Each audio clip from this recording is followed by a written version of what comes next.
नमस्कार श्रोतागणों, खट कहानियों में आपका फिर से एक बार स्वागत और अभिनंदन करता हूं मैं। उम्मीद है पिछले भाग में आपको कहानियां अच्छी लग रही होंगी, लेकिन अच्छी लग रही हैं तो आपने उसका प्रभाव अभी तक नहीं दिखाया है। चैनल को सब्सक्राइब करें, सबसे पहला काम। वीडियो को लाइक भी करना होता है। अपने जान पहचान दोस्तों यारों में शेयर करो वीडियो को, और खट कहानियों को एक नई ऊंचाई पर ले जाओ।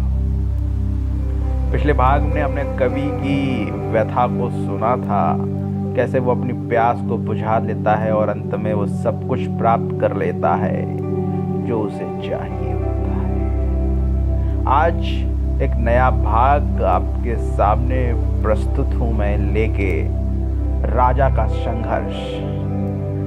एक राजा का संघर्ष इस भाग में आपको सुनने को मिलेगा। एक राजा का साम्राज्य किस तरह विस्तृत होता है उसके बारे में आपको सुनने को मिलेगा। चलिए बिना किसी देरी के शुरू करते हैं खट कहानियां। एक राजा अपने साम्राज्य में अकेला ही राज कर रहा था। उसके पास उसकी कोई पटरानी या रानी या महारानी नहीं थी। पूरे साम्राज्य में कामुकता को कोई स्थान नहीं मिला था। सभी स्त्री और पुरुष अपने आलिंगन को अपने बंद कमरे में ही किया करते थे। लेकिन जैसे जैसे साम्राज्य विस्तृत होना शुरू हुआ, तरह तरह के जॉनी सिंस और मियां खलीफा बाहर आने लगे। रोज हर गली में तरह बेतरह के आलिंगन देखने को मिलते। कभी जॉनी सिंस नीचे तो कभी मियां खलीफा ऊपर देखने को मिलती। लगातार बढ़ रहे इस कामुकता के दर्शन को देखकर राजा बिलख उठा। रोज अपने बंद कमरे में जाकर अपने आप को कोसता तड़पता हुआ देखता था। वो देखता था उसके पास कोई भी आलिंगन करने के लिए नहीं है। वो सिलबट्टे पे अपने लिंग को पटकता था, इस तरह मानो जैसे कोई पुदीने की चटनी बन रही हो। वो लिंग का अग्रभाग अब गुलाबी से काला हो चला है।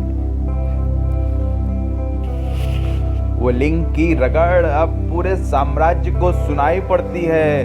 वो अंधेरेपन में जब राजा सिलबट्टे से रगड़ खाता है अपने पौरुष को, तो उसका मर्द एक अस्तित्व खो देता है और वो सफेद पदार्थ पूरे सिलबट्टे पर फैल जाता है। वो उसको साफ करता है, लेकिन मन ही मन खुद को कोसता है कि ये पदार्थ सिर्फ बेकार ही बर्बाद हो जा रहा है। हर सुबह की तरह फिर से वह साम्राज्य के भ्रमण पर निकला। कई सारी मियां खलीफा डैनी डेनियल्स अपने स्तनों को दबाते हुए राजा की तरफ देख रही हैं। कईयों ने तो कुछ फुहारें राजा के मुख पर छोड़ दी। आह आह की आवाजें, हर तरफ सिर्फ आह आह की आवाजें ही सुनाई पड़ती थी। राजा करता भी तो क्या, वही सिलबट्टा, वही पुदीने की चटनी और वही अपने पौरुष को बर्बाद कर दिया। अब राजा चाहता है कि साम्राज्य को विस्तृत करना एक अच्छे तरीके से। अब राजा चाहता है कि सारी मियां खलीफा उसके कमरे के अंदर आ जाए। बस आगे के भाग के लिए जुड़े रहिए। इस कहानी को मैं अभी यही विश्राम देता हूँ।